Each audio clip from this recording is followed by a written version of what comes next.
هولير 38 درجة بلاي هاري بلنديا جرماي 18 درجة 18 درجة دي بيسنا صارت نجيب بالشاف دو تقوب بالشاف نظم ترين سليمانيش ديارة 36 بلاي 6 درجة سليماني خوشة سليماني نظم ترين 4 بلاي 4 لا سليماني ديارة دور روجا براستي من زوج سرسام بومبا رومال كرنكي خوش بوا سينما فستيفالي فيلمي سليماني زور جوان بو براستي دلرتالي عمري دريج لقل بانوا زور جوان رومال انا كرت من زور بي سرسام بومبينت دري دو ساعات حفت من كرا ميفاني خوجي ايرو دلير مي سوز دايما كويك در هنر يعني اكتر كي روجافاي كرساني بك ميفاني من بولتانا ساعات حفت قالك هم بهتر كيف خوش براستي دلير نخوشه شير پنچه مخابن لدو قالك زندي بو دو خوش بو كنيوي خوش بو كيف ام قرب بس دلير بريار دا بهز بي از حز دا كم باشي نبيجين شير پنچه دلير هنا نا چونك دلير لما بهسترا دلير صاغه دلير قرار دا شير پنچه لجياني خوب كاتا داره خلاص بريار دوكي بيش دهوك 35 بلاير نزمترين حفظه بلام اگر ان شاء الله بقسمت ببه شما السليماني بروجرام بيشكش بكين فرياي فيستيفال كشتا كبير حز دكم فيستيفالا فيلمانيا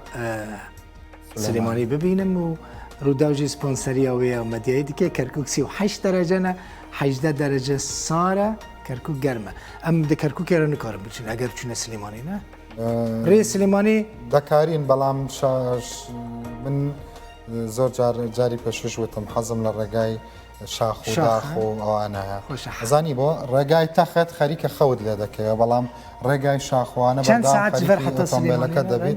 والله خوي جاري وهاي من بتشوع رقم جاري وهاي بس ساعات رقم جاري وهاي بدوني ونازع وشي وهاي عين الرقاش دراد وستي بريفا عندك جار رادا وستم هنا يعني جي كل راوستي وتشتكي والله جي جوان يا بلام براستي هقا او شويني تنشتي صدقه تشش خانه وشتكان جوان ترو كواليتي وان 23 درجه نه بنه درجه وان هيدي سرمال وان زياده دباب ويا 9 درجه جام رباسي باتمانيش مان بوكا ديار بك احمديش 33 بلايا نظم ترينجي 15 بلايا امر باسي باتمان مان بودا باسي باتمان من خاص بكم نظام جرافيكا ما حاضر يانا مردين جي صار بويا دو مردين قربو مردين بويا 28 ب 13 درجه بين شما ايرو بله باتمان از من سوز دبو ايرو بحث باتمان بكم لجرافيك باتمان آماده نكيه والله ما بعد هاتيا 32 بلاير نظام ترينجي 16 بلاير کرماشان 32 به 8 تانه رو سنه 32 نظم ترينيش يازده ديار امرو بتلفون لسنه وقسمان لقل ما مساعد الله محمدي كردو الحمد لله كشيء خوشه سپاس وان کسین کو آلیکاری جیرا شاندنه وظیفه که سپاس بو رنجی کو واجبنا رنج شاعره او هنرمنده حق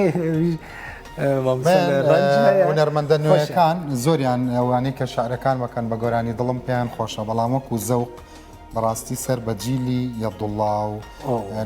نجمي غلامي وماما ناصري رزازي بلكي ام بتشن سليماني حزدكم بتشم ناصر ببينم ناصر رزازي دوستي هاف ولا دوكانه لدوكانه بلا ما توانين بتشينا قسمتي سري لبين ديت سليماني جارجار ديت تلفون بوكابا دانش قالك دوستي من سليماني هنا شو بخير اميوان ببينم قهوه كيف هفته قلوين بخو معنا قرين بياساك جفيس بيدا رنج بمكتية من برتيل ديك الرشوات وقندلي ديكش بوكان بهفرة بتشن سليماني او بوكن جفيس بيدا هيمت بتشن روجا فايك بصار 34 درجة بحفدة درجان ووكيدن العفرين السي ويكا ب16 درجان هرتا وري باتمانم وبانيش 32 بلاي نظمترين حفدة باتمان جرافيك آماده به ج باشی گرافیک را ببیجن پرودوسر نبیل احمد برا زانی چه مام ببیجن باتمان جبر کو بنیر الوی داره ام بحثا سه پاریزگاهین باشوری کردستان دکن دهوک بحثا چاران دکن دهوک هولیر سلیمانی و حلبچه باکوری کردستان پاریزگاه مزن هنه دبیان بحث وانجی بکن نتنه آمد و وان و جولا میرگ هیا باتمان هیا شرنخ هیا دلوک هیا روحا هیا افانا پاریزگاه باکوری کردستان گلکی مزنن باتمان 34 درجه نه لی زانیارین باتمان ببیجم باتمان باشه دوم سوز دو ایرام سوز خواب چی بینن ترکی نه ولات پترولیه ترکی همو لسر هف راکی دینی روزانه نزدیکی 35,000 برمیل پترول ترکی درد که یعنی همو بیجم تنه پترول هری زیده لباکوری کردستان درد که لزوین باطی رامان درد که کو زوین پترول نه اوجی باتمانه روزانه نزدیکی 7,500 برمیل پترول ج باتمان درد که باتمان پترول کردان استرانه که سر باتمانه یدگا پترول زوین باتمانه جی ملیار کو 805 میلیون برمیله یعنی یدگا که پترول یا گله خورد لباتمانه کنگی باتمان پترول کشف بوده در کتیه سال 1961 ده پترول باتمان هاتیه دیتن پترول کل باتمان هاتیه دیتن جی لوی داره نزدیکی 200 بیرین پترول هنه یعنی هاتیه و برهنه هاتیه و برهنان در کفه لی اوقاس یعنی نوکه جهندنه سودیوی هی جبو باتمان جبو وکی شارکی نه باتمان باجار کی نگله کی زنگینه جبر کل پترولش باتمان در کفه وکه کرکوکه لباتمان نای یعنی وکو کرکوک جری پرال آگرو خوی سرمایتی زستان بله هر روزش هر بیره که نزدیکی 40 برمیل پترول درد کفه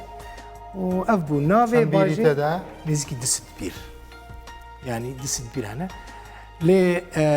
ده سال 1957 دا جی ناوه بویه باتمان نه باتمانه کو رنج ده فیلمان داده بینه وکه باجاری دنین کردستانی جی به زراعت گلکی ناسکریه باتمان و گلک بازرگان باتمان جی خوشه آفهانه گلک بازرگان باتمان جلوه داره کار دکن لگلک رستوران که هندی چن کارمندین باتمان جلوه رهنه باتمان جی باجاره که باکور کردستانی گلکی خوش و گلکی جی ناسکریه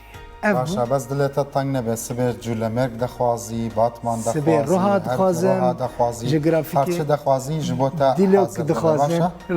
از جبوتا حاضر ابو کشو هوا سقایا ایرو